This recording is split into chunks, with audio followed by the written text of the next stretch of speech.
Welcome everyone, this is Alex for the Coaster Spot, and today we're going to talk about the merger of Six Flags and Cedar Fair, making a park chain of nearly 40 amusement and water parks. And I figured, why not come into Six Flags America, or Cedar Flags America, and talk about it. So yeah, we'll talk about all the details, what could be the future of it, and then we're also going to be going to Great Adventure on Friday, so we'll talk about what I feel like it's going to mean for that park in particular. This is just going to be the whole chain, and it is kind of fitting because this is the one park where it always has this connotation of being really bad and everything. I've always enjoyed it. Good selection of coasters, but ops can be a little messy and everything, but we'll go talk about the details as we check out the park. All right, let's go into what happened. No one bought each other. It's just a merger. So the current structure is going to be the CEO is going to be the current CEO of Cedar Fair, Richard Zimmerman, who has had a long career with the company and been in the amusement industry and all that stuff. The current CEO of Six Flags, Salem, I forget how to pronounce his last name. Anyways, he's going to be moving to executive or CFO, so a little bit of a step down, and he has like no experience in the hospitality sector. Very successful in previous companies that he's been with, but for the last 3 years or 2 years that he's been part of the company, it has been very up and down. I personally doesn't know. I don't think he knows what this company should be, and it showed. So that's a positive for sure. Management's going to be more or less the Cedar Fair side of things. However, they're going to rename the whole company Six Flags. So it's going to keep the Six Flags name. So that means a lot of things could happen to the Cedar Fair parks. Some could be rebranded, possibly. Some of them probably make no sense. Like obviously Dorney Parks, Cedar Point, places like that are not going to get rebranded. Those are historical names that they would not dream of touching. But something like Kings Island or Kings Dominion, like you could see those being Six Flags Ohio or Six Flags Virginia if they wanted to for that brand recognition. And areas here, so anytime you want to jump in, let me know. I don't think that would happen. You just can't change something like that when people are so used to something. If they changed it completely, like people would be like, what? I mean, they did that to a lot of the branded parks. This was Wild World, and then Adventure World, and then it was Six Flags America. That was easier. That was before social media. Now with social media, I think people okay. But then there's Twitter, and now it's X. Yeah, and people still calling it Twitter. Yeah, but people know what it was and what is. Yeah. And then there are people like me who I think X is a stupid name, so I'm just not going to refer to it until I absolutely have to. No one's going to call the park like if they change it. Right. Medusa and Bizarro. As far as the characters go, they're retaining the IP rights to both of them, so you still will see the Peanuts, you'll still see the DC and Looney Tunes characters. However, there could be crossover. We were talking about, we don't know if as far as the two kids licenses, there might be stipulations in the contracts that for whatever reason, two different kid IPs can't be in the same park at once. We don't know. But some parks definitely Great Adventure could have both of them. It's big enough. Snoopy and Tweety Bird. But you know what I'm saying? And then change the kids area. That would be actually good. So you have Yeah. Instead of it all being the same. And get rid of the Junior Thrill Seekers right now at Great Adventure? Right, yeah. But that's kind of getting into the other park talk. But anyways, let's go and ride a few things, and then we'll get back to talking about things. And there's going to be a lot of changes that could happen for the positive on one end to another. As far as food goes, the Cedar Fair definitely has been killing it in a lot of their parks, such as Kings Dominion, Cedar Point, Worlds of Fun a little bit, Kings Island, yeah, even Dorney a little bit as well. But there are also some things that could cross over to Cedar Fair because, dang it, we really wanted chopsticks that I was about to talk about. Cedar Fair was getting rid of a lot of the franchises. Like they got rid of all the Subways at Kings Dominion and stuff like that. So I could see them getting rid of all their pandas and rebranding them all the chopsticks, stuff like that. Said, right? Yeah. So you could put that into Knott's Berry Farm. Obviously, they would never rename that park. That park has too much history with that name, and it's well known by the LA market. But you could insert little things in that to be like, hey, yeah, this is a Six Flags park now. That is so weird to say, isn't it? My biggest thing with this merger, I want the paper cup plan to come to Six Flags because I hate this thing. Yeah. I hate it, but sometimes I like it at the same time because like it's so much faster usually here because like Cedar Fair they scan it every time, and I feel like that's like well, I like having the cup and just being able to throw it out and not kill it. Right. I'd rather the benefit of that for me. It depends on the park. If you don't need to put stuff in a locker, I don't care. If you have to put stuff in a locker, I do. Yeah. And at the Cedar Fairs, they don't have any drink cups. And Cedar Fair. Drink cup holders. So even like if you have a drink cup at Steel Vengeance, you have to pay $3 for the lockers. Whereas at El Toro, even though it has a strict no loose article policy, you can put it at the platform. I mean, so much could change. I just have a feeling things are going to stay the same and slowly change. Like 20 years from now, we'll see a difference. Yeah, the deal is not going to be done until early next year, so you know that's going to be a while. One thing that Cedar Fair does do really well is their food festivals, which Six Flags has started with a little bit. As you can see right here, up in the distance, they do have Oktoberfest running here at this park as well. I actually had no idea. They do. Wait, what happened? They have Oktoberfest here. Oh. And just a quick update for this park: the Zydeco Zinger, I think, is gone, done. Falling Star, that's pretty commonplace, and this thing is definitely not open, which is good. Although Cedar Fair did build one of those at Wild Valley Fair. They built one of. They moved from Great America in Chicago. Did you know that? Yeah. But it is definitely gone forever. And I don't care if this is gone forever. The other one I'm kind of sad. Falling Stars were fun and had a good view of this part of the park. Now, from a ride installation perspective, this could be very interesting because for the longest time, Six Flags wasn't working with Intamin, and Cedar Fair at the same time because Cedar Fair with all the problems they had at Cedar Point. But this year, of course, they're opening that new Ultra Surf Coaster at Six Flags Over Georgia, so they're getting back into the Intamin game. So that seems interesting how that will fare. However, over here at Six Flags, they haven't worked with Gerstlauer since 2012 because of the incident that happened on Texas Giant. But Cedar Fair has with Hang Time at Knott's Berry Farm. And I think that if that incident had happened, we would have seen a lot of Eurofighters, as they did put one into Six Flags Over Georgia, and I think we would have seen a lot of more Infinities as time go on. So that's interesting to see if maybe we'll see some of those get into the parks. And some of those are really quality installations that I would love to see. Yeah. And then, of course, Cedar Fair had their try with RMC for 1 year back in 2018. And then they had all those problems having to install lockers and then structural issues with Steel Vengeance. So they have been reluctant to do anything for RMC. And at this park, obviously, people have always been talking about RMCing Roar, which I'm kind of against, actually. I think a Raptor would be absolutely perfect for this park. It would hit the capacity that this park definitely needs, or gathers. But that's how it's going to be interesting about that. And by the way, we rode Wild One 3 times in the second to last seat, running absolutely fantastic.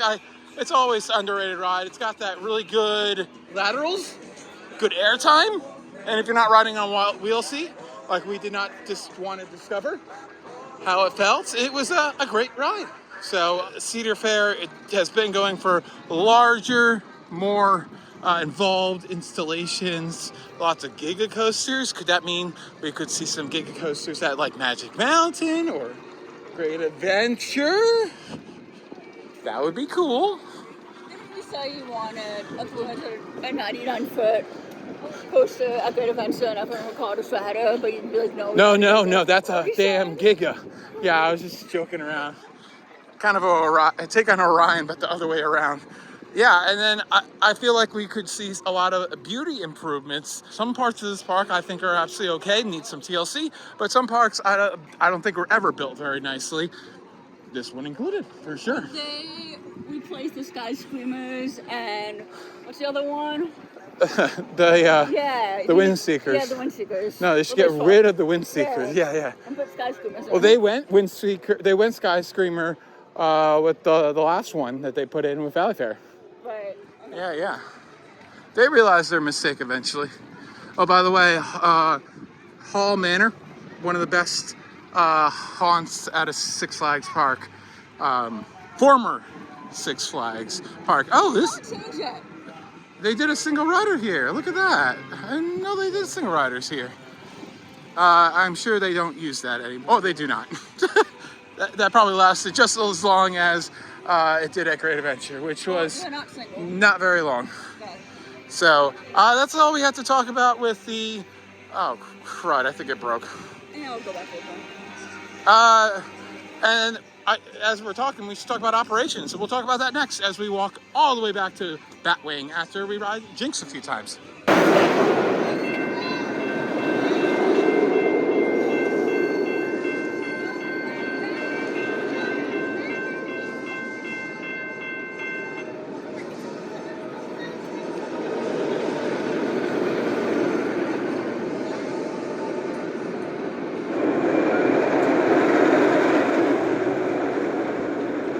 So nice of them to turn in an abandoned area into a seating area.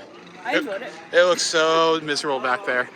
Joker's Jinx was fantastic, as always. And halfway through our first ride, I took two, I realized something. All the premier spaghetti bowls are in the North America, because there's one in China, are owned by the same company now. They're not the same company yet. Stop it. You gotta accept it. I'm not accepting it. I know, it's so weird. Yeah, there is a small chance, by the way, that for some reason this thing might not happen, but it's a very small. Everybody is pretty much in agreement. Some of the shareholders, especially one who owns a large percentage of Six Flags stock, was pushing for the some of the higher land value parks. This one included, to be sold, shut down, and sold to developers. This park is one of the few that's in competition with another Cedar Fair park, that being King's Dominion. You also have Great Adventure, Dorney Park, and you have Knott's Berry Farm and Magic Mountain. I have a hot take. Yeah? Although I love the theming of Flight of Fear at King's Dominion and King's Island, I like the outdoor ones better. So can the companies merge, remove the buildings? No, actually I like the theming. We were in disagreement there. I love the theming, but I like the outdoors one better. Now you've always been able to do both within a few hours of each other, so it don't matter. I think some of the properties, like if one to be sold and then some of the smaller properties could just be sold off altogether or closed and done what I say. This park, I feel like, is in jeopardy of that, especially with them now being the same company. That could possibly happen. And as I said, this one's the one I feel like you'd eye. It's always underperformed in my opinion. I feel like if they really wanted to put a bunch of money into fixing the reputation of the park, that would be a lot of TLC to the infrastructure itself. And then, of course, just the operations. And it could be a cash cow, I think. It's got the population to support it for sure. As far as operations go, it's interesting to see what will happen. For the most part, it won't change that much. If you don't know that the Cedar Fair uses, we just missed it. I guess since it's not Fright Fest technically, maybe they only did it at night. I don't know. And we're gonna come back to this because I know this music is gonna be a problem for YouTube. So going back to operations. So if you don't know, Cedar Fair uses something called IROC, which is basically a training program. It actually kind of started with Six Flags, but eventually Six Flags was like, we can do this ourselves, so we don't need this. And I don't think they thought that the advantages they got or the savings they got from insurance, which is why we've heard Cedar Fair uses IROC a lot, was worth it to them anymore. So it's just a bunch of guidelines that they can use, and some of them make sense, some of them are a little excessive. Another thing that Cedar Fair loves to do is add secondary or third backups of seatbelts, some that are just on rides that have been operating for 50 years and are there just for insurance reasons, so you might see a lot of that. And some of the policies around IROC also don't allow re-rides or limited re-rides, which for me at Six Flags for Adventure, or even this park where we sat on Wild One for 3 times and we could have kept going more and more if we wanted to, could be a thing of the past, just because that's the way they say that, you know, it's not healthy for someone to keep riding it over and over again, which I think is not necessarily true, but that's what I'm worried about the most as far as operations go. They'll be drastically affected by some of the stuff that Cedar Fair with IROC does. And I know that Six Flags employee friends don't want it because it's just another layer of training that they have to go through. It can be a pain in the butt. And one was fun, by the way. Great view. It was like perfect temperatures. There's that ride right now. And here we go on one of only 2 Vekoma Flying Dutchman. Love this ride. Most people hate it. I like it. Alright, I don't know where I was, but Batwing was fantastic as usual, and I like them. I feel like they're really comfortable. The restraint is like riding a backpack. I don't love the, you know, tilting back in the station thing and the lift hill as it is, but that's better on the B&Ms. Regardless, it'll be interesting to see how the additions work for the chain now. I think we'll probably see larger ones because that's what Cedar Fair tends to do, and it seems like as far as decisions makings, it's going to be more the Cedar Fair way of things they're doing. But Cedar Fair is really interested in stepping up as far as digital goes and technology goes. So will we see the end of Fastlane and get the Flash Pass, or, you know, use the mobile program more? And then mobile ordering's always been better at Six Flags, although I don't think they've been using it a lot this year. It doesn't seem like. I don't know how that's working out. But regardless, they're really definitely more interested in the technology that Six Flags has brought to the game. So, I don't know what more to say about it. I'm optimistic about it on both sides. So we'll see how it goes. But we really won't see much of a difference, I don't think, until sometime next year. I generally like Six Flags parks and Cedar Fair parks about the same. They both have their negatives and positives that kind of cancel them out. So that's why I'm kind of impartial to it. So I find some of the things that Cedar Fair does really annoying and kind of soulless. But then there's just some professionalism and just lack of the details and the touches and the maintaining of things. And of course, Six Flags, you see a lot more ads placed everywhere. It's not as bad as it used to be, but if they got rid of that, that wouldn't be the worst thing either, of course. You know, we finally got the El Toro train unwrapped, and that looks way better. I don't think a little presented by sign on the logo or in the station or anything is not terrible, but I think it didn't really ever need to belong on the train itself. So we're going to go and continue our day, and we'll talk a little about anything else that I think is important to know about this merger. So the tickets is going to be interesting how that happens. I currently have a membership from like 4 years ago, and if I don't need to do anything and just maintain that and get all the Cedar Fairs, that would be absolutely fantastic. I pay $50 a month for the both of us, and meals included, and I find that being pretty reasonable. But if I had to do nothing and I got everything, that would be fantastic. Chalkboard nail scratch!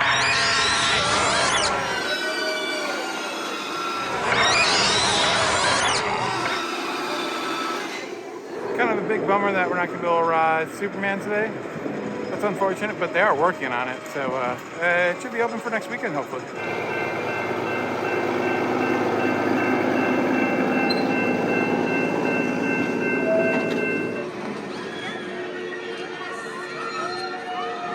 I love the paint scheme on this thing. Yeah. This is the first non-Joker one I've rode. Oh, wait, no, I lied. Wonder Woman. Okay. You've also ridden a Harley Quinn. Yeah, I'm pretty sure the one at New England's named Harley Quinn. No, because Joker's right next to it. What's next to that? That was Wonder Woman, wasn't it? Yeah, I think it was Wonder Woman. No! Jeez, I don't know what that one is. Because their SNS is Wonder Woman. Their Batman is a SLC. Yeah.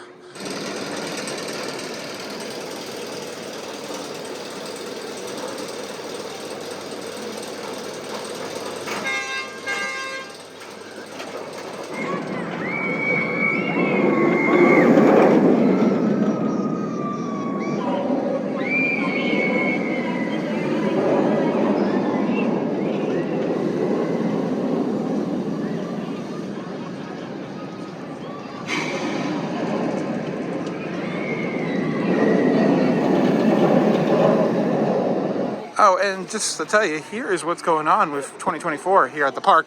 We did Roar right now, and it was running pretty rough, but still fantastic. We got to see that the water coaster that was supposed to open this year is completely done. It's powered up. It looks like it's like probably tested already, but they are reopening the western area.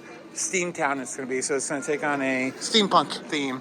And you're going to have the bumper cars, river rafts, and they're adding a nebulous, and then they're getting a new train for, I don't know what they're calling the coaster, but they're going to have the vests and everything, so it's going to be a much smoother, more comfortable ride.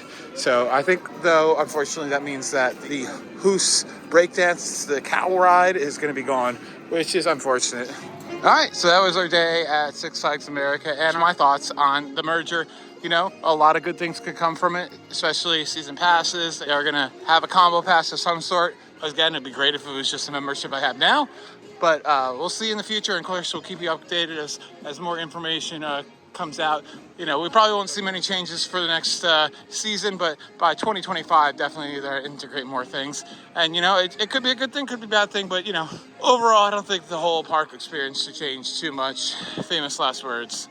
But anyways, we had a great 4 hours here at Six Flags America. Did like 20 rides or something like that, like 6 on Wild One, which was great. So thanks for everyone for watching. This has been Alex for the Coaster Spotlight. Comment and subscribe, and we'll see you at Six Flags Great Adventure in a few days.